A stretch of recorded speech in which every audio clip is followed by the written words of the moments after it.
Hello student, YouTube के हमारे इस चैनल में आप सभी लोगों का स्वागत है। और आज के इस वीडियो लेक्चर में हम लोग जो कि इस चैप्टर का थर्ड वीडियो लेक्चर है, जिसमें आज हम लोग पढ़ेंगे रदरफोर्ड और सोडी का रेडियो एक्टिविटी के लेकर के। एक दो वैज्ञानिक थे, रदरफोर्ड और सोडी का नियम भी कहते हैं कि विघटन की दर जो है वो किसके समानुपाती, मतलब उनका एक स्टैटिकल यानी कि सांख्यिकी नियम है, उसके बारे में पढ़ेंगे। फिर इसी से रिलेटेड आएगा 6 नियतांक, उसके बारे में पढ़ेंगे। अर्ध आयु, उसके बारे में पढ़ेंगे। औसत आयु, मतलब आज के ये 3-4 टॉपिक रहेंगे, ठीक है ना। सक्रियता के बारे में पढ़ेंगे, ठीक है। तो आज हम लोग पढ़ेंगे कि रेडियोएक्टिव विघटन के लिए, जो रेडियोएक्टिव तत्व के विघटन के लिए रदरफोर्ड का नियम क्या था, ठीक है ना। रदरफोर्ड और सोडी का नियम रेडियोएक्टिव विघटन के लिए, ठीक है। तो रेडियोएक्टिव जो पदार्थ का विघटन है वो एक रैंडम प्रोसेस है। रैंडम प्रोसेस का मतलब होता है कि कोई भी पार्टिकुलर न्यूक्लियाई है, उसको क्षय होने में 0 से लेके इनफाइनाइट टाइम लग सकता है। और आप एक प्रेडिक्ट नहीं कर सकते, यानी कि भविष्यवाणी नहीं कर सकते कि कोई विशेष न्यूक्लियाई या एलिमेंट कब क्षय होगा, है ना। यानी कोई पार्टिकुलर न्यूक्लियाई है, मतलब नाभिक है, एलिमेंट का नाभिक है, वो किस टाइम पर कब, मतलब टाइम फिक्स नहीं कर सकते कि नहीं इसी टाइम ये क्षय होगा। तो आप उसके बारे में प्रेडिक्ट नहीं कर सकते कि कोई विशेष न्यूक्लियाई किस टाइम क्षय होगा। वो 0 से लेके अनंत टाइम के बीच किसी भी टाइम पर क्षय होना शुरू हो सकता है। किसी टाइम आप देखेंगे तो पता चलेगा वो क्षय नहीं हो रहा, किसी टाइम देखेंगे तो आपको क्षय हो गया, यानी अपने में से रेडियोएक्टिव विकिरण को निकाल दिया।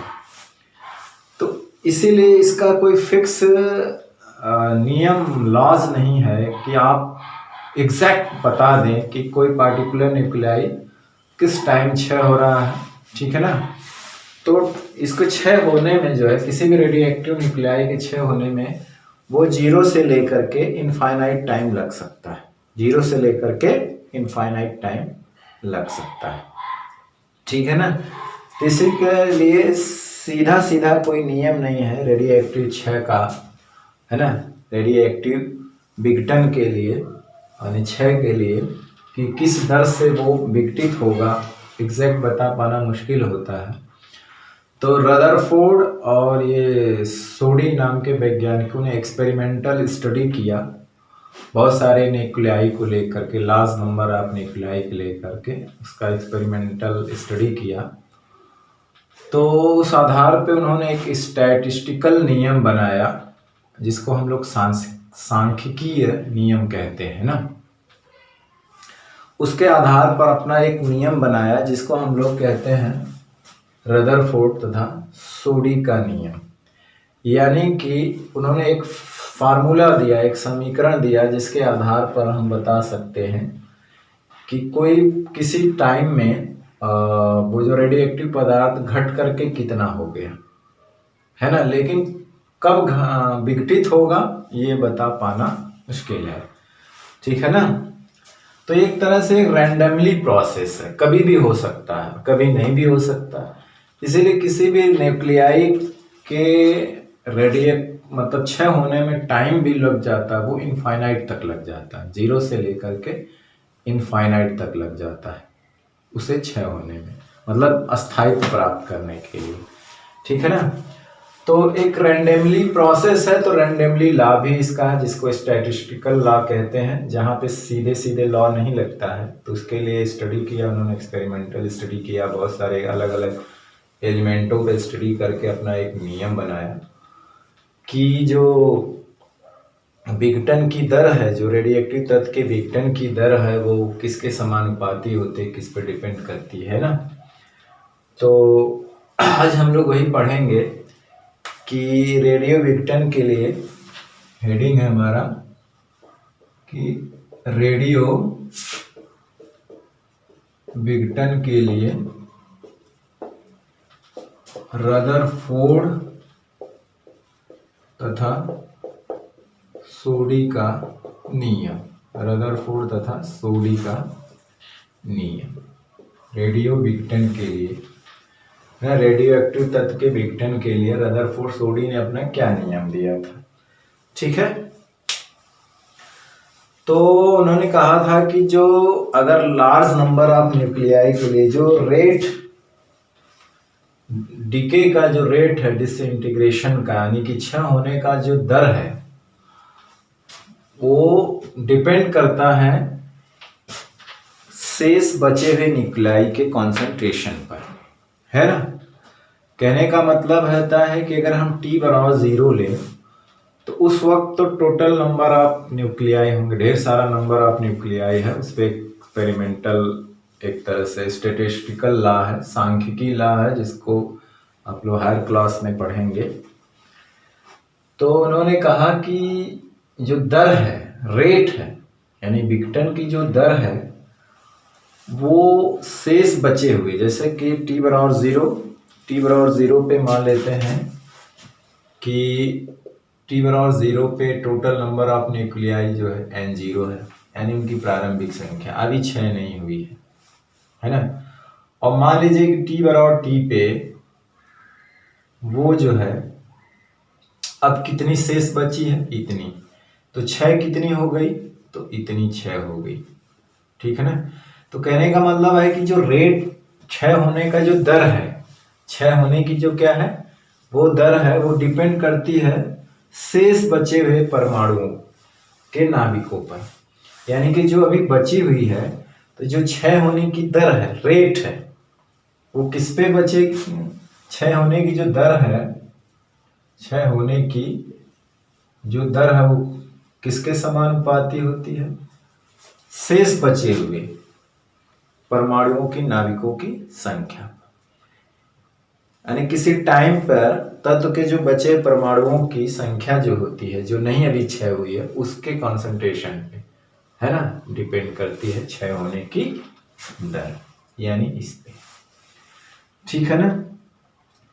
तो क्षय होने की दर है, मान लेते हैं, निकालते कैसे हैं, अगर मान लेते हैं कि किसी टाइम dt में अगर मान लीजिए dn न्यूक्लियाई विघटित हो गए, तो इसे नेगेटिव में लेंगे। क्यों लेंगे नेगेटिव में, क्योंकि ये कम हो रहे हैं, न्यूक्लियाई क्या है, कम हो रहे हैं ना, तो इसलिए इसको हम नेगेटिव लेते हैं कि ये कम हो रहे हैं। ठीक है ना। यानी हमने कहने का मतलब dt समय में dn न्यूक्लियाई डिकेज हो गए। तो रेट कैसे निकालते हैं, मतलब है विघटन की दर जो होती है, क्षय होने की दर, विघटन क्षय एक ही है, विघटन की जो दर होती है, दर हमेशा पॉजिटिव होती है।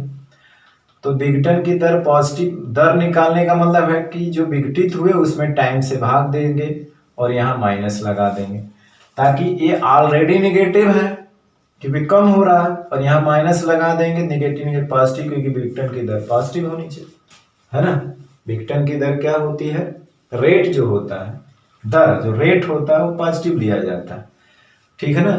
और ये किसके समानुपाती होता है, किसी समय तत्व के बचे हुए शेष परमाणुओं के नाभिकों की संख्या पर, यानी मान लीजिए कि ये बचे हुए, है ना, किसी रेडिएटिव तत्व के बचे परमाणुओं की संख्या, परमाणुओं की संख्या मतलब नाभिकों की संख्या, शेष बचे नाभिकों की संख्या, है ना।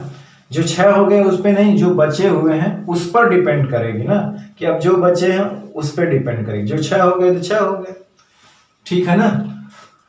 तो एक एक रैंडम प्रोसेस है, हमने पहले ही बता दिया है, और ये आप प्रिडिक्ट नहीं कर पाएंगे, बता नहीं पाएंगे कि कौन सा न्यूक्लियाई किस समय क्षय होगा, है ना। और इनको क्षय होने में t बराबर 0 से लेकर के t बराबर अनंत तक समय लग सकता है। ठीक है ना।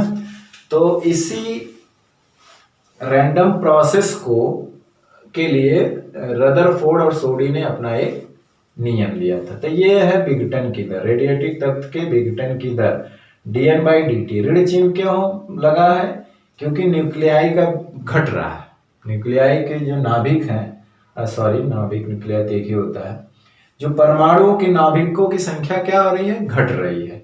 तो घटने वाली चीज के लिए वो निगेटिव होती है, तो ऑलरेडी नेगेटिव है, और यहाँ हम नेगेटिवली ले लेते हैं कि जो दर होती है वो पॉजिटिव होनी चाहिए, तो नेगेटिव नेगेटिव को पॉजिटिव हो जाता है। ठीक है ना। तो ये है उसका नियम, ठीक, कि जो विघटन की दर होती है वो dt वो प्रोपोर्शनल होती है शेष तत्व के शेष बचे परमाणुओं की संख्या यानी नाभिकों की संख्या के समानुपाती होती। ठीक है ना।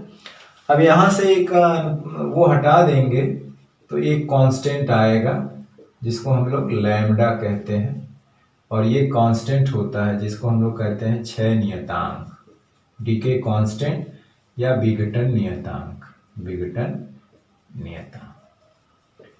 ये उस पर निर्भर करता है कि आपने कौन सा एलिमेंट चॉइस किया, मतलब एलिमेंट के प्रकृति पर निर्भर करता है, तत्व पर निर्भर करता है, उसकी प्रकृति पर। अलग अलग तत्वों के लिए, अलग अलग नाभिकों के लिए ये नाभिक के प्रकृति पर निर्भर करता है।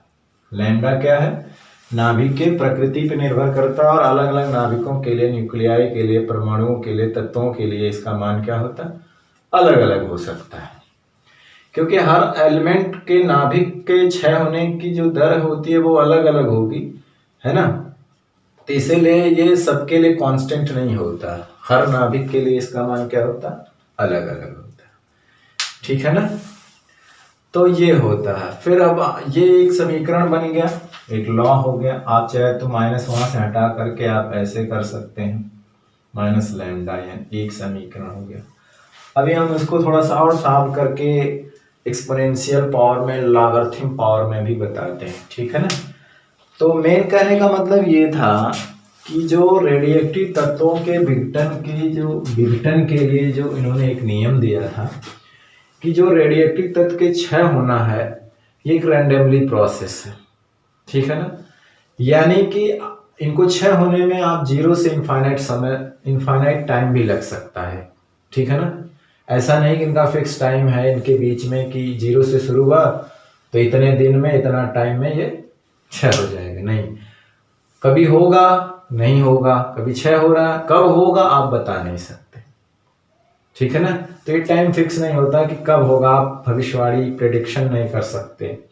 तो इसका एक्सपेरिमेंटल अध्ययन किया रदरफोर्ड और सोडी ने, और एक इससे रिलेटेड एक रेडिएटिव तत्व के विघटन के लिए उन्होंने एक नियम दिया जिसको हम लोग रेडिएटिव विघटन के लिए रदरफोर्ड तथा सोडी का नियम कहते हैं। उन्होंने एक समीकरण बनाया, एक तो ये हो गया। इसको आगे अभी हम लॉग के फॉर्म में और एक्सपोनेंशियल फॉर्म में, चरघातांकी रूप में भी आगे देखेंगे। ठीक है। जैसे जैसे चीजें आएंगी उसके बारे में चर्चा किया जाएगा। ठीक है ना। कुछ चीजें होती हैं जिनके फिक्स होना, कुछ घटित होने का फिक्स टाइम होता है, तो वो बात इसमें नहीं है। ये रैंडमली प्रोसेस है, एक प्रोबेबिलिटी है एक तरह से कि हो भी सकता है घटित, नहीं भी हो सकता है। ठीक है ना। एक रैंडम प्रोसेस है।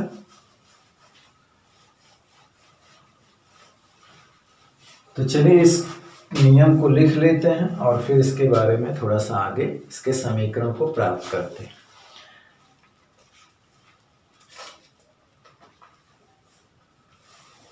ठीक है ना। तो इस नियम के अनुसार, या हम लिख सकते हैं कि रदरफोर्ड तथा सोडी के नियमानुसार, रदरफोर्ड तथा सोडी के नियमानुसार किसी रेडियोएक्टिव तत्व के, किसी रेडियो एक्टिव तत्व के विघटन की दर जिसको हम लोग dN/dt कहेंगे। अभी हमने बताया है कि dN जो है वो विघटित नाभिकों की संख्या है dt टाइम में, तो ये नेगेटिव होगा। ऑलरेडी इसके साथ नेगेटिव जोड़ सकते हैं क्योंकि ये घट रहा है, ये रेट हो गया, रेट पॉजिटिव होता है, तो इसीलिए वो प्लस आए, इसीलिए इसको हम माइनस लगा देते हैं आगे। ठीक है ना। अभी हम लिखवा दें ऋण चिन्ह क्या है, विघटन की दर, है ना। dN/dt यहाँ ऊपर लिख देते हैं। अच्छा, dN/dt ये है विघटन की दर। अभी नेगेटिव वहां लगाएंगे, ठीक है ना। किसी समय तत्व के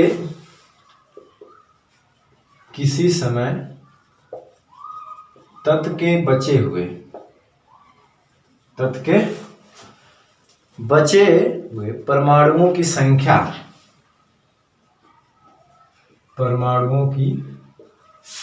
संख्या मान लेते हैं वो n के समानुपाती होती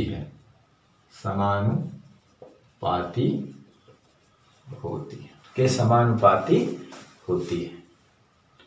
ठीक है ना। अर्थात क्या हो जाएगा, ये minus dN/dt proportional to n,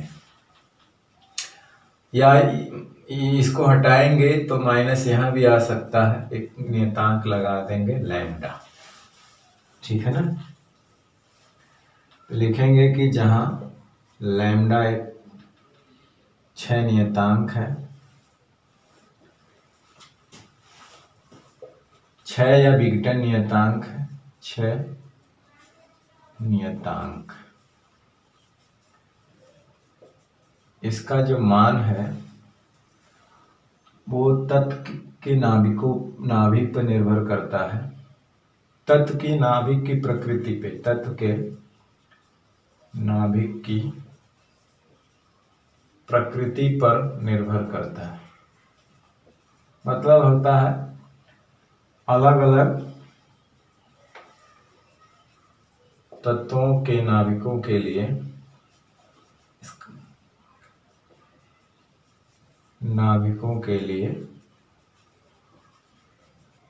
इसका मान अलग अलग होता है। इसका मान क्या होता है, अलग अलग होता है, ठीक है ना। इसका मान क्या होता है, अलग अलग होता है, ठीक। इसका मान क्या होता है, अलग अलग होता है, ठीक है ना।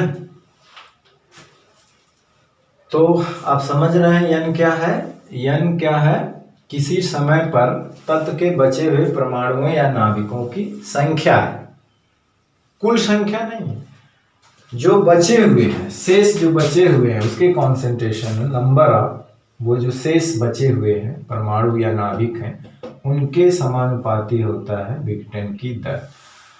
और dN क्या है, t समय में विघटित हुए परमाणुओं की संख्या है, नाभिकों की संख्या। यहाँ आप समझ सकते हैं कि आप शॉर्ट में लिख सकते हैं कि dt समय में dN जो है dt समय में विघटित नाभिकों की संख्या है, परमाणुओं की संख्या, नाभिकों की संख्या। तो चूंकि ये नेगेटिव होता है, रेट पॉजिटिव होता है, इसलिए यहाँ नेगेटिव, क्योंकि ये घट रहा है इसलिए नेगेटिव, और यहाँ रेट लगा देना कि नेगेटिव नेगेटिव पॉजिटिव हो जाएगा, तो रेट पॉजिटिव हो जाएगा, ठीक है। या इसको हम लोग रेडियो एक्टिव कांस्टेंट, विघटन नियतांक, रेडियो एक्टिव नियतांक, या उसको 6 नियतांक, तीनों के नाम से जानते हैं, ठीक है ना। अब हम यहाँ मानेंगे, इसको थोड़ा सा और सॉल्व करते हैं आगे। तो अब यहाँ पे देखेंगे कि देखिए यहाँ पे क्या है कि इसको थोड़ा सा चेंज कर लेते हैं, कि t बराबर जो हम 0 रखते हैं तो उसमें टोटल नंबर ऑफ न्यूक्लियाई क्या है, n0, और t बराबर t पे क्या है, वो n है। यानी किसी समय t पर इतना बचा हुआ है, और जब t बराबर 0 हम टाइम काउंट करना शुरू से पहले कितना नंबर ऑफ न्यूक्लियाई थे, इतना, और 6 नाभिकों की संख्या क्या हो जाएगी, 6 नाभिकों की संख्या। हालांकि इसको जो है नंबर इसमें नहीं लिखना है नियम में, वो हो जाएगी ये इतना 6 हो गए।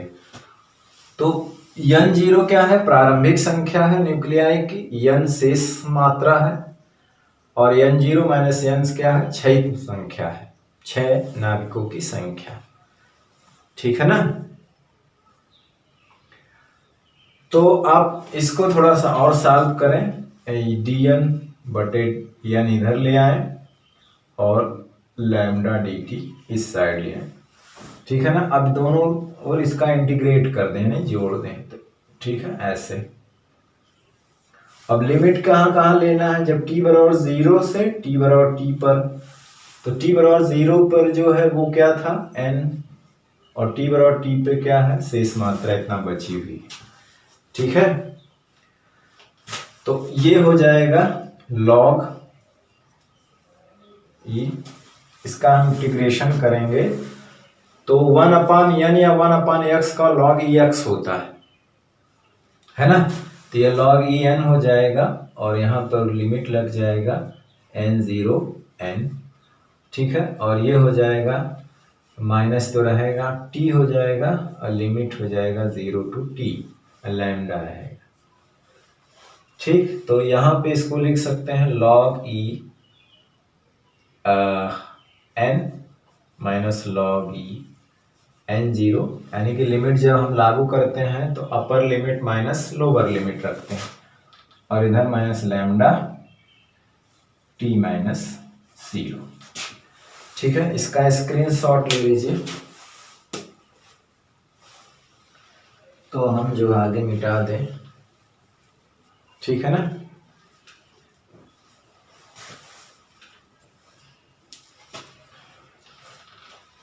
चलिए,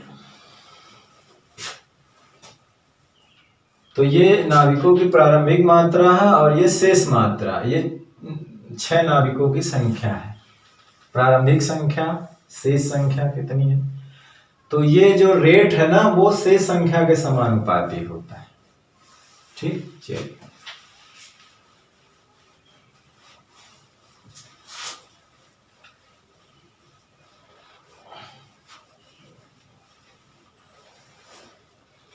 अब ये आप लॉग का नियम अगर यूज करें तो इसको आप लिख सकते हैं log e n/n0, और ये हो जाएगा माइनस लैम्डा t। तो एक समीकरण ये भी होगा, न्यूमेरिकल लगाने में काम आएगा। ये 2 मान लो, इसे 1 मान लो।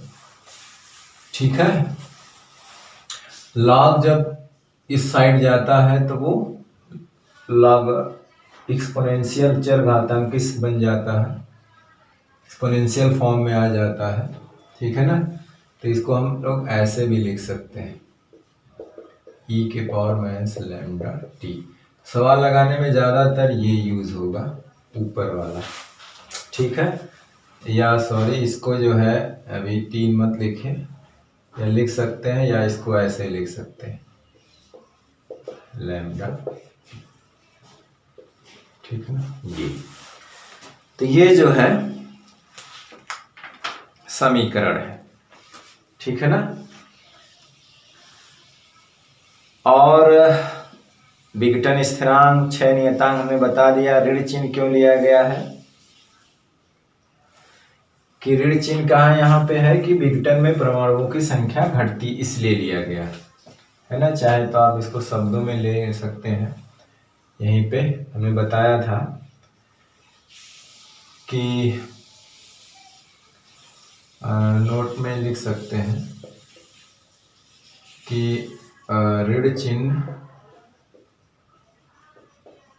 इसलिए लिया गया है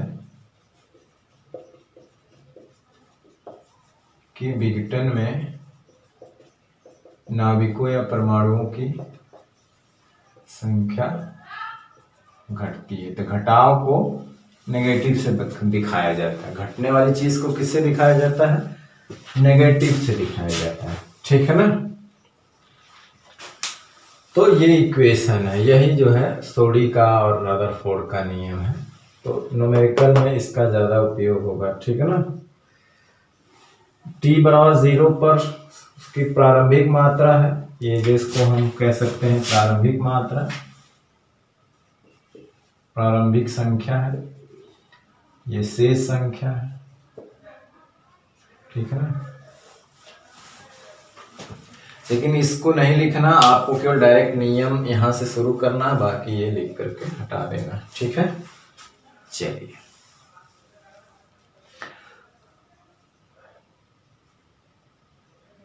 अब इसी समीकरण को विघटन का समीकरण भी कहते हैं। इसी समीकरण को क्या कहते हैं? विघटन का समीकरण भी कहते हैं। ठीक है, स्याही बह रही है। तो अब इसी समीकरण को यहाँ नीचे लिख देता हूं, इसी समीकरण को विघटन का समीकरण कहते हैं। तो उन्होंने ये समीकरण दिया किसी नाभिक के क्षय होने की दर के रूप में, है ना। इसको हम लोग विघटन समीकरण कहते हैं।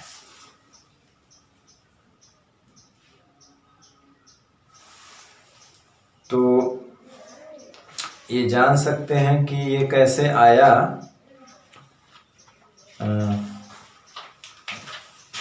जैसे कहने का मतलब है कि ये log e है ना, से y है बराबर x है, तो अगर हम यहाँ y देखें तो हो जाएगा e की पावर x। ये चीज़ आप लोगों ने log में पढ़ा है, वही हमने यहाँ पे किया हुआ है। ठीक, चलिए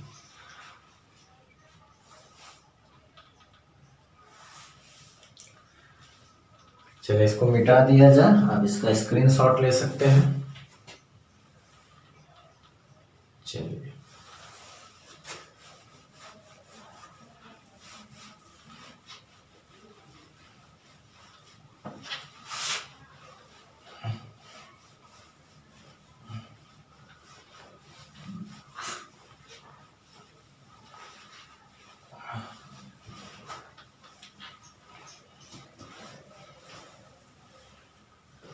अब क्या है इसमें कि इस समीकरण में अभी लिखना वहीं देख सकते हैं आप कि जो ये है लैम्डा टी, तो अगर मान लीजिए टी बराबर 0 पे देख लेते हैं क्या होता है। तो n 0 लैम्डा गुणे 0, तो e के पावर माइनस टी 0 है, यानी ये 0 हो जाएगा। e के पावर 0 का मतलब 1, यानी n बराबर 0। तो t बराबर 0 पे n किसके बराबर हो जाएगा, यानी कुल नाभिकों की संख्या। उसी तरह से t बराबर t की बात करें और इनफाइनाइट पे देखें कुछ नहीं बचेगा, तो इसीलिए खत्म होने इस नियम के बाद वो बोला गया। तो देखिए इनफाइनाइट लेते हैं तो क्या हो जाएगा, लैम्डा गुणे इनफाइनाइट, मतलब ये हो जाएगा इनफाइनाइट। तो इसे लिख सकते हैं 1/इनफाइनाइट। तो जानते हैं कि इनफाइनाइट का मान इनफाइनाइट आएगा और ये हो जाएगा 0, यानी 0। यानी अब टी बराबर इनफाइनाइट पे कुछ भी नहीं बचेगा, सारे न्यूक्लियाई क्या हो जाएंगे, क्षयित हो जाएंगे, है ना, जहां तक उनको होना है। ठीक, अब हम लोग आगे पढ़ेंगे क्षय नियतांक की परिभाषा, है ना। जो अभी लैम्डा आया है ये पूछा जाता है 1 नंबर का, इसको मिटा दिया जाए। क्षय नियतांक की परिभाषा, यानी क्षय नियतांक लैम्डा जिसको कहते हैं, विघटन स्थिरांक क्षय नियतांक, है ना। तो विघटन स्थिरांक क्षय नियतांक की परिभाषा,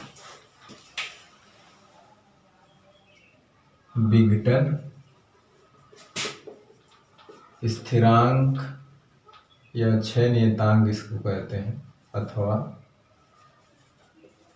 क्षय नियतांक, इसको लैम्डा कहा की परिभाषा।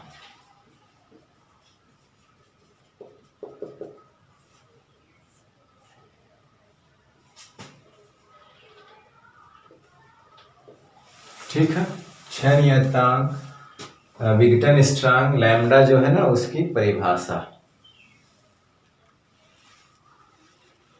कि अगर हम इसकी डिफिनीशन देना हो तो कैसे देंगे।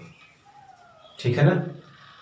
तो जैसे हम जानते हैं कि रेडियोएक्टिव विघटन का समीकरण क्या है, रेडियो एक्टिव विघटन का समीकरण n बराबर n0 e⁻λt।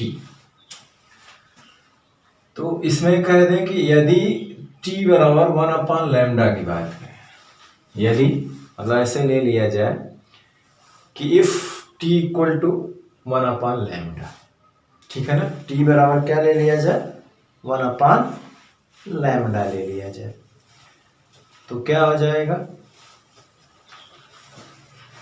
तो सूत्र से अब जैसे यहाँ पे रखो, देखो n0 t की जगह क्या रखा गया है, 1/λ, लैम्डा कट गया, n0 -1, तो आप इसे क्या लिख सकते हो, n0/e, ठीक है ना। ठीक, यानी आप इसको लिख सकते हो n यानी कि कुल मात्रा या कुल संख्या प्रारंभिक 1, ठीक है ना। यानी ऐसा कब हुआ, जब t बराबर 1/λ, यानी कि कहने का मतलब है कि जो टाइम है एक तरह से इसी को औसत आयु एक तरह से कहा जाता है। बाद में अभी देखा जाएगा कि जो औसत आयु होती है ना, वो 1/λ होती है, अभी पीछे पढ़ा जाएगा। दिस इज आल्सो कॉल्ड, ये जो टाइम है औसत आयु है ना, माध्य आयु जिसको कहेंगे, 1/λ के ही बराबर होता है। तो उसको हम लोग वहाँ पे दूसरा वो कर देंगे, मतलब टाउ से या कैपिटल टी से, या यही टी रहेगा। तो आप देख रहे हैं कि जो लैम्डा है एक तरह से वो टाइम का जो है रेसिप्रोकल है। हमने टाइम बराबर 1/λ रख दिया, या लैम्डा बराबर यहाँ पे रख सकते हैं, यहाँ पे रेसिप्रोकल है एक तरह से। यहाँ पे अगर लैम्डा देखें तो 1/टाइम हुआ ना। तो कहने का मतलब विघटन स्थिरांक उस समय का व्युत्क्रम है जितने समय में तत्व के बचे हुए परमाणुओं की संख्या प्रारंभिक संख्या का 1/e रह जाती है। यानी 6 नियतांक उस समय के व्युत्क्रम के बराबर होता है जिस समय में, है ना, किसी तत्व के परमाणुओं की संख्या जो है, परमाणुओं की संख्या कुल संख्या जो प्रारंभिक संख्या का 1/e रह जाती है, प्रारंभिक संख्या का 1/e रह जाती है ना। उसी समय के व्युत्क्रम को हम लोग 6 नियतांक कहते हैं। उसी समय के हम क्या कहते हैं, व्युत्क्रम को 6 नियतांक कहते हैं, ठीक है ना। तो यहां हम लिख सकते हैं अतः विघटन स्थिरांक,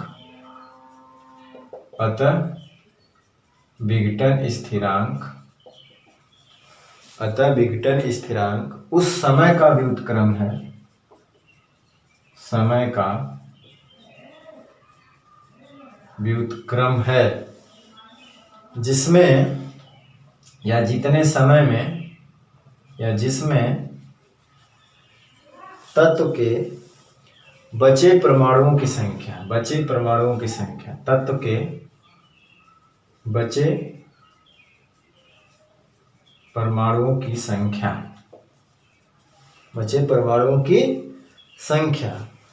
प्रारंभिक संख्या की 1/e रह जाती है, ठीक है ना।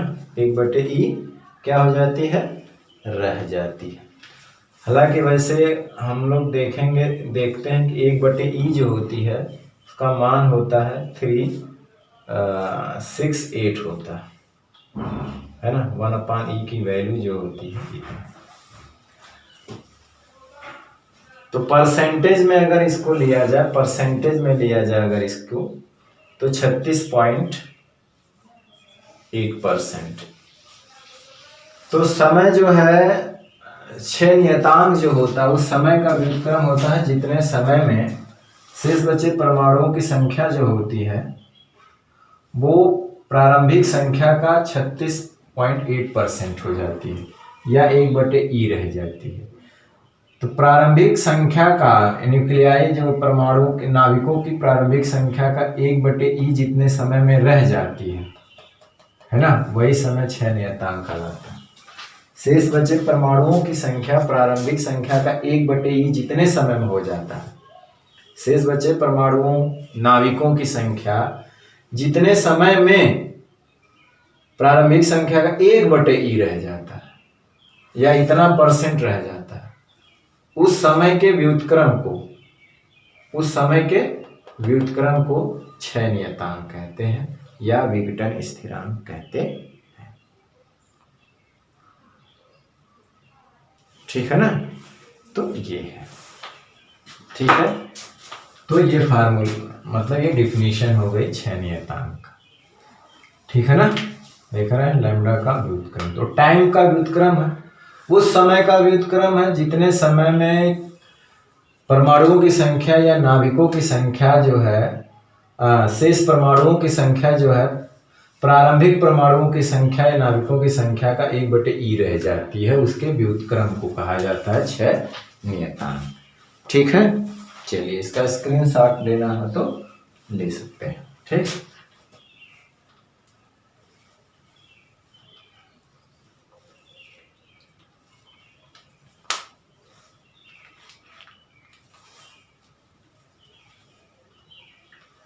चलिए अगर इसमें n और t में हम ग्राफ खींचें तो ग्राफ कुछ इस तरह का आता है, चाहे तो खींच सकते हैं। ग्राफ की बात करें तो इधर टाइम अगर ले लें और इधर शेष परमाणुओं की संख्या, तो ग्राफ कुछ इस तरह का आता है ना। यहाँ पे लाइन जो है इस अक्ष के पैरेलल होगी क्योंकि टाइम इनफाइनाइट हो सकता है इधर कुछ है होने में। ठीक है,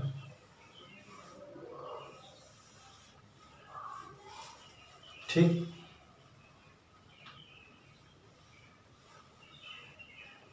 तो मान लेते हैं यहाँ पे t = 1/λ है, तो उसने समय में उसका रेसिप्रोकल है, तो ये 1/e हो सकता है ना, पूरे का। ये आप दिखा सकते हैं इसको, या आप इसको जानते हैं ऐसे लिख सकते हैं 3, 6, 8 इस पॉइंट कट के इतना रह जाता है। तो ये ग्राफ।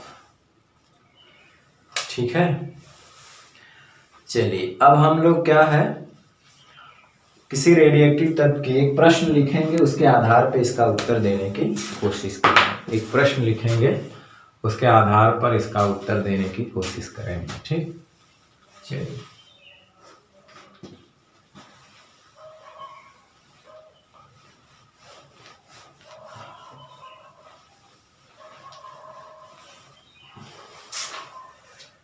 प्रश्न ये है कि किसी रेडिएटिव तत्व की अर्धआयुष से क्या समझते हैं। क्वेश्चन है किसी रेडियो एक्टिव तत्व की अर्ध आयु से क्या समझते हैं। ठीक, और दूसरा है 6 नियतांक से इसका संबंध स्थापित करो। 6 नियतांक से इसका संबंध लिखो, संबंध का व्यंजक प्राप्त करो। ठीक, ये प्रश्न है। तो हमें अर्ध आयु से मतलब है,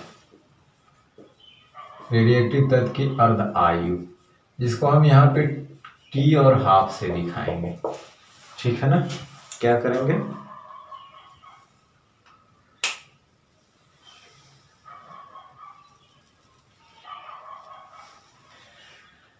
तो कहने का मतलब है कि अर्ध आयु जो है वो टाइम होता है, अर्ध आयु जो वो टाइम होता है, मतलब कि वह समय मतलब अर्धवाय वो टाइम है जितने समय में जो शेष परमाणुओं की संख्या जो होती है शेष, इतने समय में वो प्रारंभिक संख्या का घटकर क्या हो जाती है, आधी हो जाती है। कहने का मतलब है कि ये समय जो टी हाफ में क्या होता है कि जो यन होता है वो हो जाता है प्रारंभिक संख्या का आधा। यानी कि जितने समय में जो प्रारंभिक न्यूक्लियाई है, नंबर ऑफ जो इनिशियल है न्यूक्लियाई या परमाणुओं की जो संख्या है, वो जितने समय में घट करके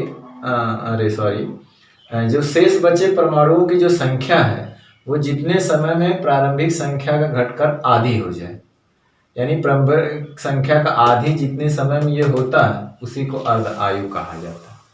उसी को क्या कहा जाता है, उसी को अर्ध आयु कहते हैं। ठीक है ना, उसी को क्या कहा जाता है, अर्ध आयु। ठीक है ना। तो चलिए इस बात को लिख लेते हैं।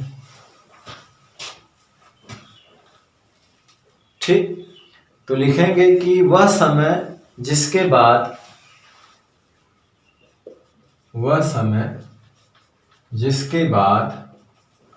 किसी रेडियोएक्टिव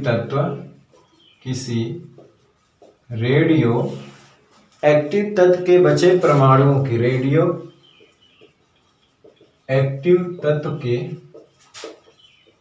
बचे परमाणुओं की संख्या मतलब वही नाभिकों की संख्या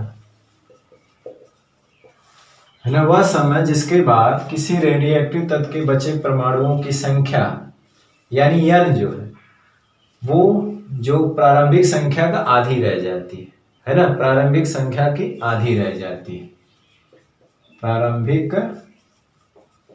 संख्या की आधी रह जाती है। क्या हो जाएगी, प्रारंभिक संख्या क्या होती है, आधी रह जाती है, तत्व की अर्ध आयु कहलाती है, अर्ध आयु कहलाती है।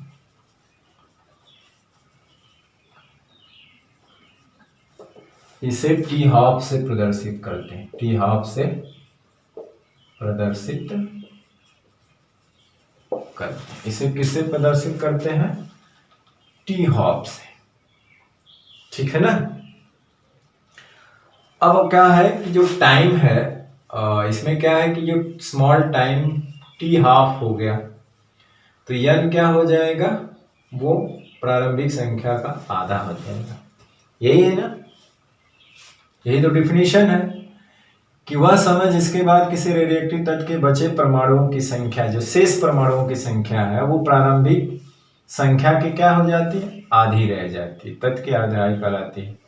ठीक है, तो विघटन समीकरण से यहाँ पे लिखेंगे अतः, अब रिलेशन विघटन समीकरण से, तो विघटन समीकरण क्या है, ये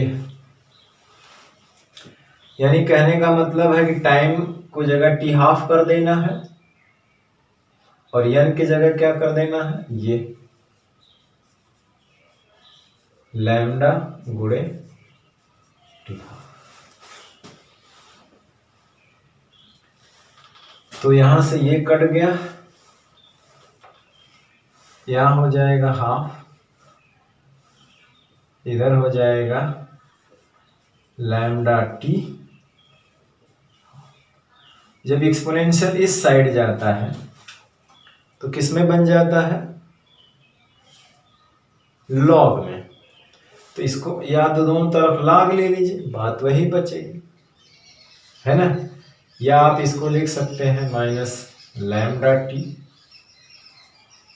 इधर हो जाएगा लॉग ई, है ना, 2 के माइनस ये, है ना। इसको आप एक लाइन और यहाँ लिख सकते हैं, यहाँ पे 2 के पावर इनवर्स, यहाँ हाफ है ही है, ई के पावर लैम्डा गुणे टी हाफ।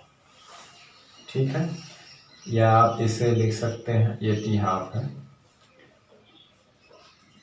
माइनस लॉग ई 2, माइनस माइनस कट जाएगा, या T half log E2 upon lambda, ये भी हो सकता है यहाँ पर, ठीक है ना।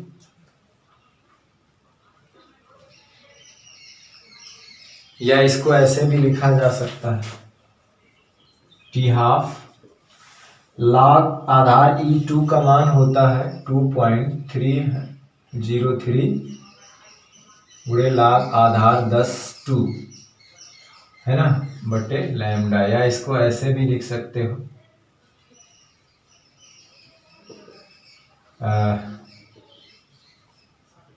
इसका मान होता है 3010 बाई लैम्डा, या इसका मान होता है 0693 लैम्डा। अगर इसका हम गुणा करेंगे तो ये हमें मिलेगा, ठीक है ना।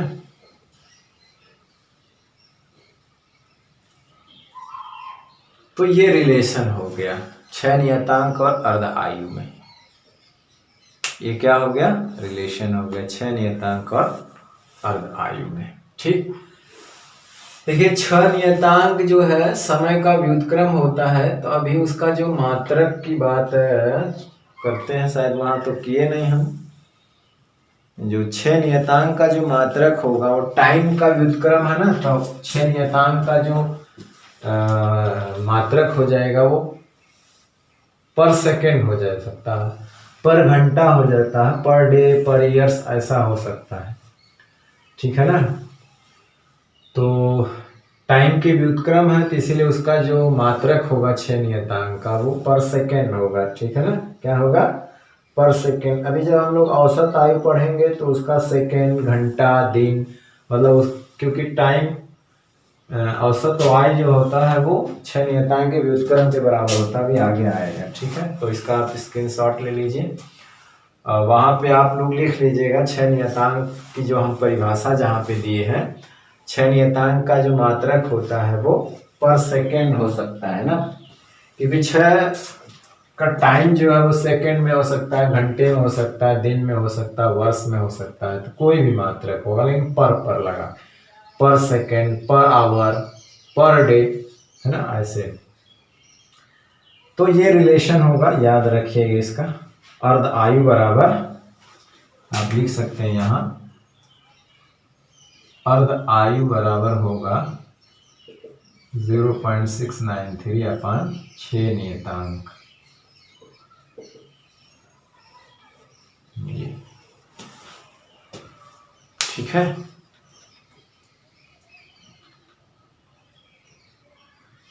अब हम लोग आगे पढ़ेंगे सक्रियता के बारे में। किसके बारे में, सक्रियता के बारे में, ठीक है ना। या सक्रियता से पहले हम लोग पढ़ते हैं, है ना, एक रिलेशन हम लोग पढ़ेंगे,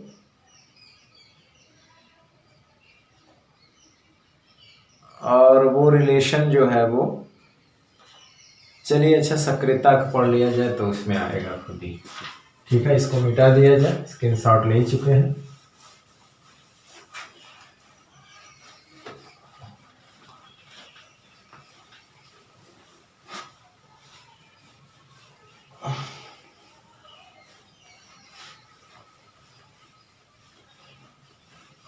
चलिए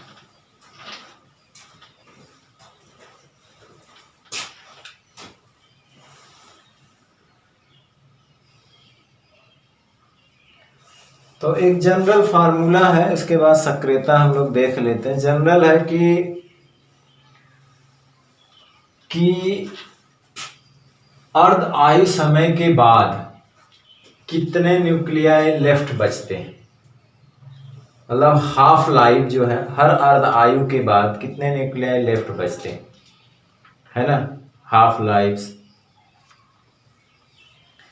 यानी कहने का मतलब एक आयु के बाद जो होती है, शेष परमाणुओं की संख्या, शेष बचे परमाणुओं की संख्या, अर्ध आयु के बाद शेष बचे परमाणुओं की संख्या, है ना। इसी में देख लीजिए कि एक अर्ध आयु के बाद, तब सक्रियता बाद में पढ़ते हैं, एक अर्ध आयु के बाद शेष बचे परमाणुओं की संख्या। एक अर्ध आयु के बाद n क्या होगा, वही शेष बचे परमाणुओं या नाभिकों की संख्या। n बराबर क्या होती है, प्रारंभिक संख्या का आधा हो जाती है। आप इसको लिख सकते हैं 1/2 n0 2⁻1। दो अर्ध आयु के बाद यही चीज दोहराई जाएगी, n क्या हो जाएगा, इसका भी आधा हो जाएगा यानी 2⁻2।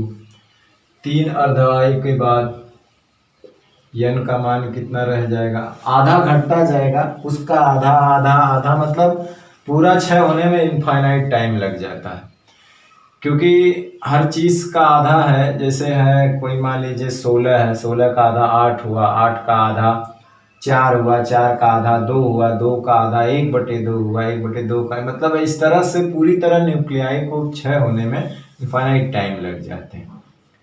तो उसी तरह से ये हो जाएगा 8, इसका आधा 8, तो आप इसको ऐसे लिख सकते हैं 2⁻3। उसी तरह से फोर्थ अर्ध आयु के बाद n कितना हो जाएगा, 16 हो जाएगा, या आप इसको ऐसे, इसीलिए n अर्ध आयु के बाद शेष बचे परमाणुओं की संख्या, नाभिकों की संख्या, परमाणुओं की संख्या।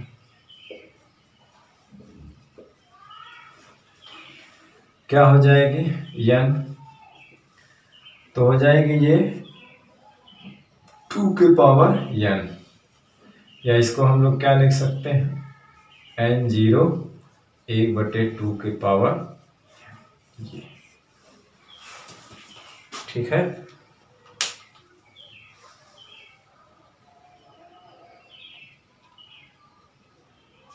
ठीक, तो इस तरह से एक फार्मूला ये आ गया, n बराबर n0 ½ n क्या है, अर्ध आयुओं की संख्या है।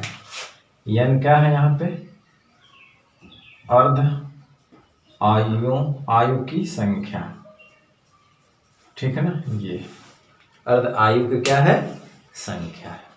ठीक, चलिए अब हम लोग पढ़ते हैं रेडियो एक्टिव तत्व की सक्रियता। इसका स्क्रीनशॉट ले लीजिए, ठीक है। इसके बाद हम लोग औसत आयु पढ़ेंगे। ये केमिस्ट्री में भी पढ़ाया गया है, 11th में होगा। तो अब हेडिंग है रेडियोएक्टिव तत्व की सक्रियता, एक्टिविटी। तो देखिए उसके भी विघटन की दर सेम होती है, जैसे विघटन की दर होती है वैसे एक्टिविटी होती है ना, ये भी उसी के अनुक्रमानुपाती होता है।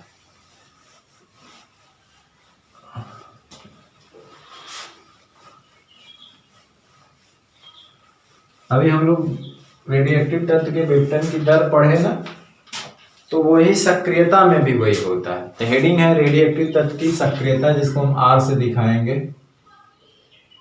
रेडियो एक्टिव तत्व की सक्रियता, एक्टिविटी, सक्रियता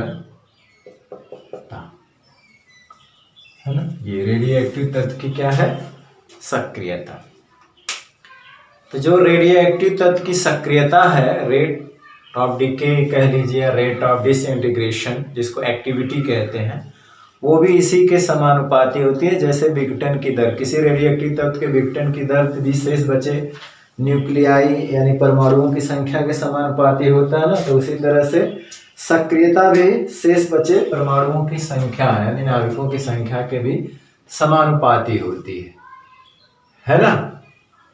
जितना अधिक होंगे, जितने ज्यादा न्यूक्लियाई होंगे, उतना सक्रियता भी ज्यादा होगी तत्व की। जितने कम होंगे उतने वो भी कम होती जाएगी, यानी कि जैसे जैसे न्यूक्लियाई की संख्या घटती जाएगी वैसे वो भी क्या होती जाएगी, सक्रियता भी क्या होती जाएगी, एक्टिविटी भी घटती जाएगी, ठीक है ना। उसको क्षय होने में टाइम ज़्यादा लगता जाएगा। ज्यादा न्यूक्लियाई होंगे उतने ज्यादा सक्रियता, जितने कम होंगे उतने कम सक्रियता होगी। तो वो भी जो रेट है एक्टिव तत्व की सक्रियता, यानी कि जो होती है विघटन की दर के ही समानुपाती होती है ना। तो हम लिखेंगे किसी रेडियोएक्टिव तत्व की, किसी रेडियो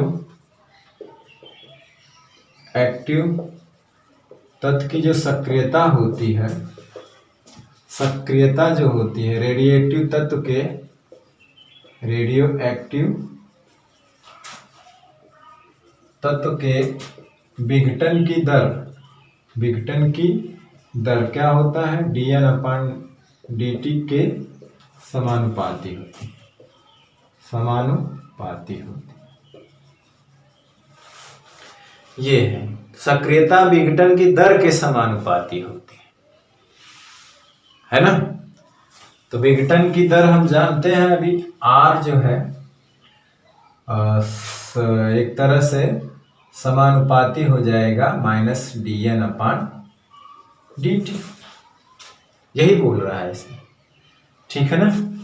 हम जानते हैं कि -dN/dt अभी पीछे आया है लैम्डा n, ठीक है ना, के समानुपाती होते हैं, ठीक है। अभी हम लोग जानते हैं कि dN/dt क्या होता है, dN/dt लैम्डा n होता है। तो इस हिसाब से हम लोग क्या करेंगे, कहने का मतलब होता है कि ये आप ऐसा करें कि ये, ठीक है ना, ये इसके समानुपाती होता है और सक्रियता इसके समानुपाती होती है। सक्रियता विघटन की दर के समानुपाती होती है। किसी रेडियोएक्टिव तत्व की सक्रियता जो है वो रेडियोएक्टिव तत्व के विघटन की दर के, तो कहने का मतलब होता है कि ये यहाँ पे समानुपात, यहाँ पे क्या हो जाएगा R∝n या R बराबर हो जाएगा लैम्डा n। आप ये याद रखिए कि R बराबर लैम्डा n भी होता है, R बराबर लैम्डा n भी होता है, ठीक है। अब हम जानते हैं यहाँ पे कि n की जगह क्या होता है, अभी हम पीछे पढ़े हैं विघटन, है ना, विघटन समीकरण, किसी रेडियोएक्टिव तत्व के विघटन का समीकरण क्या होता है लैम्डा t। जहाँ n है उसे हम लोग क्या लिख सकते हैं लैम्डा n0 e⁻λt, ठीक है ना। तो अगर हम यहाँ पे इस समीकरण की बात करें कि अगर टाइम को क्या रख दें 0, तो टाइम 0 का मतलब होता है कि R जो है वो ये ले लेते हैं, है ना। तो जब टाइम 0 हो गया तो R क्या हो जाएगा R0, ठीक है। तो यहां से क्या हो जाएगा, मतलब है कि शुरुआत में सक्रियता को R0 कहेंगे, प्रारंभिक सक्रियता को हम क्या कहेंगे R0। तो यहां से लैम्डा n0 है और ये e⁻0 का मतलब 1, इसका मतलब लैम्डा n0 क्या हो गया R0। इसका भी समीकरण क्या बन जाएगा सक्रियता का, R बराबर लैम्डा n0 को क्या लिख सकते हैं R0 e⁻λt। बिल्कुल उसी तरह से इसका भी रिलेशन आ जाएगा, ठीक है। तो सक्रियता ये प्रारंभिक सक्रियता है ना, जिसको हम लोग कहेंगे प्रारंभिक सक्रियता, जब t बराबर 0 है और ये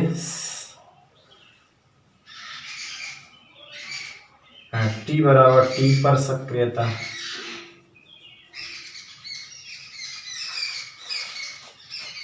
ठीक। तो किसी रेडियोएक्टिव तत्व की जो सक्रियता होती है वो रेडियोएक्टिव तत्व के विघटन की दर के समानुपाती है। और विघटन की दर क्या है, रेडियोएक्टिव तत्व के शेष बचे हुए परमाणुओं यानी नाभिकों की संख्या की जो शेष उसके समानुपाती होती है, ये चीज आप जानते हैं। ये तो dn/dt को हम लोग माइनस के जगह n रख सकते हैं और ये हटा दें तो लैम्डा r बराबर लैम्डा n हो जाएगा। और हम जानते हैं कि विघटन समीकरण ये होता है, उसके आधार पर अगर हम लोग जहां n है वहां पे ये रख सकते हैं तो हमारा ये आ गया। ठीक, फिर हम t बराबर 0 रखेंगे तो भी प्रारंभिक सक्रियता आ जाएगी। जब t बराबर 0 पे जिसको r0 कह दें या r0 कह दें तो उसके लिए भी एक समीकरण बन जाएगा। ठीक है, तीसरे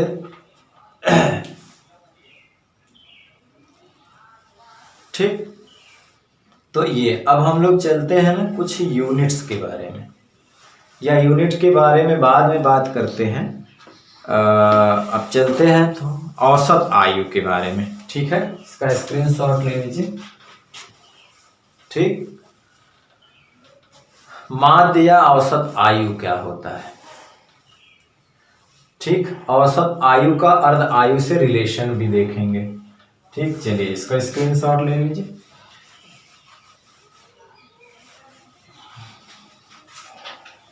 चलिए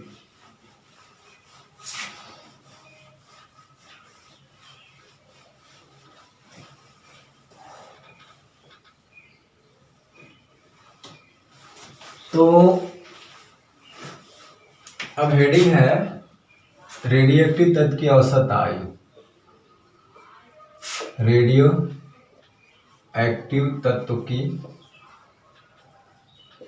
औसत या इसी को माध्य आयु कहते हैं।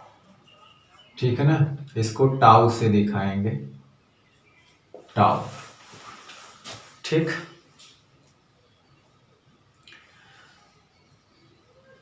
तो इसमें क्या होता है कि सभी नाभिक, औसत आयु जो होती है वो जितने भी नाभिक होते हैं सभी नाभिकों के आयु के औसत को कहा जाता है।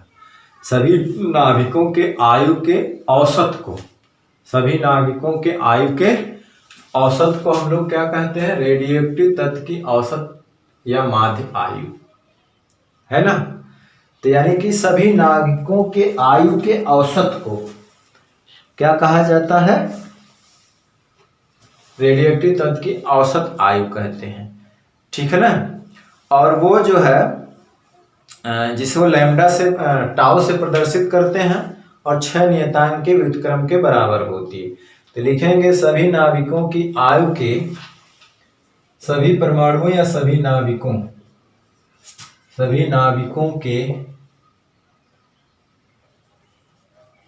आयु के औसत को, आयु के औसत को, सभी नाभिकों के आयु के औसत को, है ना, रेडियोएक्टिव पदार्थ की औसत आयु कहते हैं।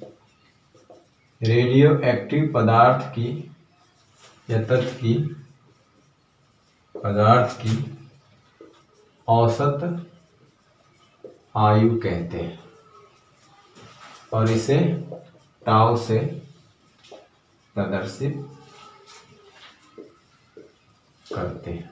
ठीक है ना, तो सभी नाभिकों के आयु के औसत को रेडियोएक्टिव पदार्थ की औसत आयु कहते हैं।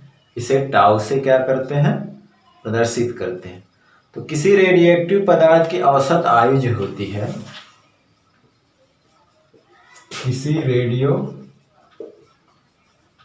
एक्टिव पदार्थ की औसत जो आयु होती है ना, 6 नियतांक जो था या विघटन स्थिरांक, 6 नियतांक लैम्डा के व्युत्क्रम के बराबर होती है। 6 नियतांक लैम्डा के व्युत्क्रम के बराबर होती। तो औसत आयु जो हो गया 1/लैम्डा। 6 नियतांक का मात्रक पर सेकेंड होता है, वहां हम लिखना भूल गए तो आप लिख लीजिएगा। ठीक है ना, तो इसका मात्रक SI मात्रक क्या होगा? सेकेंड होगा। तो इसका मात्रक जो होता है सेकेंड होता है। और भी हो सकता है, सेकेंड, मिनट, घंटा, दिन, वर्ष, है ना, ये होता है। अब औसत आयु अर्ध आयु में संबंध। औसत आयु अर्ध आयु में संबंध।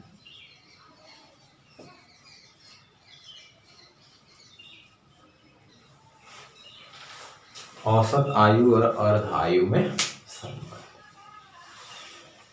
ठीक है, औसत आयु और अर्ध आयु में क्या रिलेशन होता है? तो देखो, हम लोग औसत अर्ध आयु जानते हैं क्या होता है। अर्ध आयु टी हाफ 0693 लैम्डा, या इसको लिख सकते हैं 693 गुणे 1/लैम्डा। 1/लैम्डा को क्या बोलते हैं? औसत आयु। तो कहने का मतलब होगा टी हाफ बराबर 0.63 और इसको कहते हैं टाउ, औसत आयु हो गया। या यहां से औसत आयु की बात करें तो 1/0693 गुणे टी हाफ, और इसका अगर हम भाग दें तो ये होता है 1 पॉइंट करीब करीब इतना। ठीक, तो इसलिए औसत आयु जो होता है 1.44 गुणे टी हाफ के बराबर होता है। ठीक है, तो ये रिलेशन होता है। ठीक, और औसत आयु जो होती है 6 नियतांक के व्युत्क्रम के बराबर होती है। औसत आयु मतलब है कि सभी नागरिकों के आयु का औसत लिया जाता है। टोटल आयु होता है, उसका औसत लिया जाता है, तो उसका कैलकुलेशन किया गया तो 1/लैम्डा के बराबर आता है। ठीक है ना, किसके बराबर होता है? 1/लैम्डा के बराबर होता है। ठीक है ना, औसत। ठीक है, कैलकुलेशन करके निकाली गई है, 1/लैम्डा के बराबर आता है। और विघटन में लगा कुल समय जो होता है वो शेष मात्रा बचे परमाणुओं की गुणे अर्ध आयु होता है। ठीक है,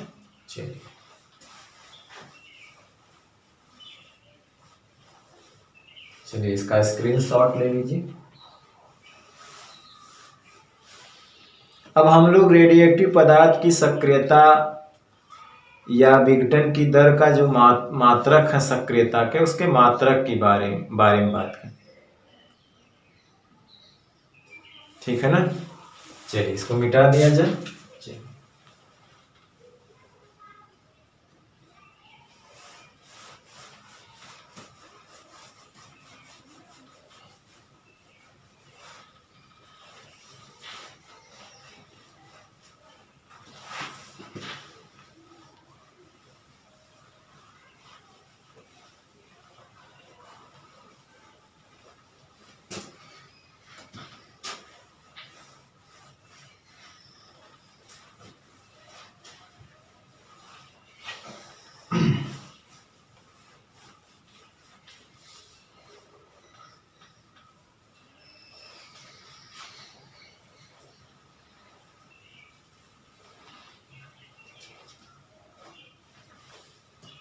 अब हम लोग पढ़ते हैं रेडियोएक्टिव पदार्थ के सक्रियता के मात्रक, यानी विघटन की दर का मात्रक।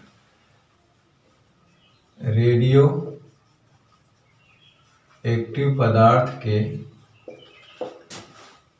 रेडियोएक्टिव पदार्थ के सक्रियता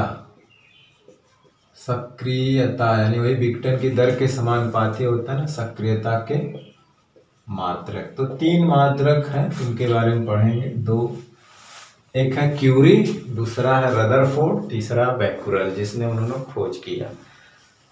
तो रेडियोएक्टिव पदार्थ की सक्रियता के प्रमुख मात्रक कौन कौन है? लिखेंगे रेडियो एक्टिव पदार्थ के सक्रियता के प्रमुख मात्रक क्यूरी है ना, क्यूरी है, रदरफोर्ड और बेकुरल।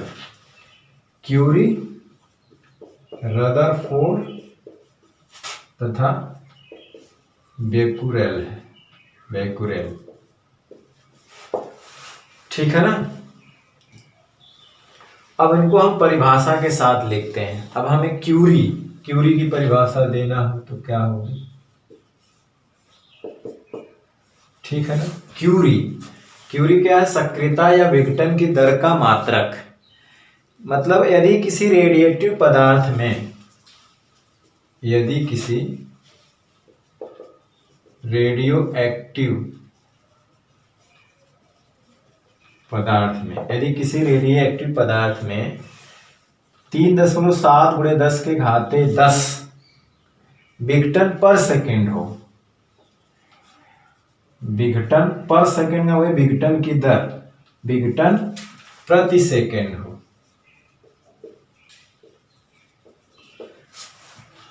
यदि किसी रेडियोएक्टिव पदार्थ में 3.7 × 10⁻10 विघटन, एक सेकेंड में इतना विघटन हो, एक सेकेंड में कितना विघटन हो? इतना। तो उस पदार्थ की सक्रियता,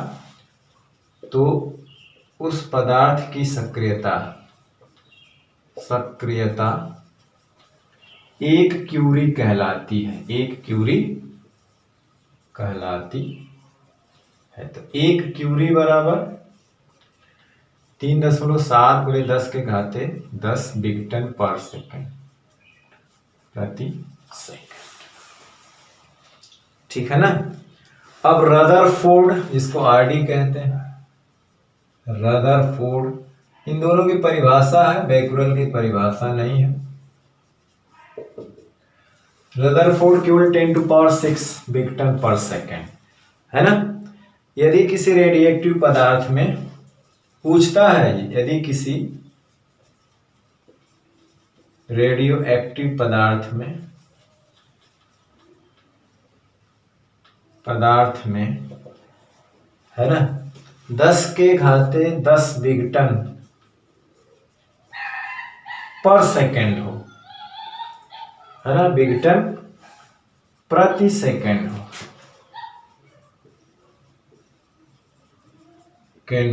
तो उसे एक रदरफोर्ड कहते हैं। यानी तो उस पदार्थ की सक्रियता, यानी विघटन होने की दर, सक्रियता 1 रदरफोर्ड कहलाती है, अगर किसी रेडियोएक्टिव पदार्थ में 10⁶ विघटन हो जा रहा है पर सेकेंड में, तो उस पदार्थ की सक्रियता 1 रदरफोर्ड कहलाएगी। तो 1 रदरफोर्ड बराबर क्या होगा? 10⁶ विघटन पर सेकेंड। ठीक है ना। अब एक मात्रक होता है बेकुरेल, एक मात्रक क्या होता है? बेकुरेल। एक बेकुरेल बराबर जो होता है, बेकुरेल बराबर होता है ना, एक बेकुरेल बराबर होता है 1 विघटन पर सेकेंड, 1 विघटन प्रति सेकेंड।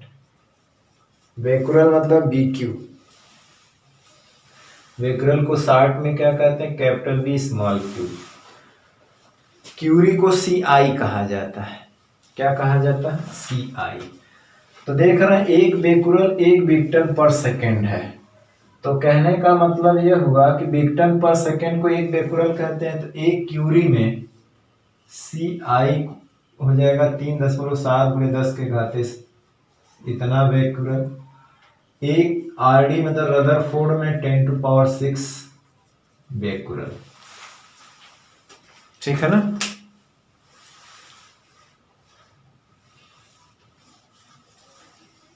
एक रदरफोर्ड में 10⁶ पर विघटन पर सेकेंड होता है, 1 विघटन पर सेकेंड को 1 बेकुरेल कहते हैं। तो ठीक है ना। तो यहाँ पे कितना विघटन पर सेकेंड है? 3.7 10⁻10 विघटन पर सेकेंड के जगह बेकुरेल लिख सकते हैं। ये रिलेशन होता है। तो कभी कभी परीक्षा में 1 नंबर में पूछ लिया जाता है। ठीक है ना। बाकी बहुत सारी चीज़ें हैं जो आपको न्यूमेरिकल में भी क्लियर होंगी। ठीक है, तो ये कुछ चीज़ें थी आज जो रेडियोएक्टिव पदार्थ से, रेडियोएक्टिविता से संबंधित थी, जिसके बारे में हम लोगों ने पढ़ा और इसको अक्सर परीक्षा में पूछ लिया जाता है और अक्सर पूछा गया है। अक्सर क्या है, पूछा गया है, तो आप बढ़िया से इसकी तैयारी कर लेंगे। ठीक है ना, एक रैंडम प्रोसेस होता है, स्टैटिकल्स एक तरह से सांख्यिकी प्रोसेस है। ठीक, और ये मात्रा कभी कभी एक क्यूरी की, एक रदरफोर्ड की परिभाषा पूछ लेता है, कहता क्यूरी को बैकुरल में, रदरफोर्ड बैकुरल में क्या रिलेशन है, एक बैकुरल बराबर क्या होता है, तो 1 विक्टन पर सेकेंड हो, तो ये उसके मात्रक हैं। रेखीय पदार्थ के सक्रियता या विघटन पर सेकेंड का मात्रक, विघटन पर सेकेंड को सक्रियता कहा जाता है ना। सक्रियता का मतलब क्या होता है, सक्रियता जो है रेडियोएक्टिव पदार्थ के विघटन की जो दर होती है dN/dt के समानुपाती होती है, तो विघटन की दर का जो मात्रक होता है वही रेडियो सक्रियता की बात हो गई। रेडियो सक्रियता मतलब वही विघटन की दर है ना, रेडियोएक्टिव पदार्थ के विघटन की दर, यानी कि dN/dt कहें या उसी को सक्रियता कहें। R बराबर लैम्डा n होता है, उसे याद रखेगा, उस पर भी सवाल हम कुछ करेंगे। कुछ बातें जो हैं वो अपने आप क्लियर हो जाएंगी जब इसका न्यूमेरिकल लगाया जाएगा। ठीक है ना, तो चलिए आज के वीडियो लेक्चर में हम अब बस यहीं समाप्त करते हैं और नेक्स्ट वीडियो लेक्चर के साथ फिर आपसे मिलते हैं। तब तक पढ़ाई करते रहिए, पढ़ते रहिए। All the very best, thank you very much.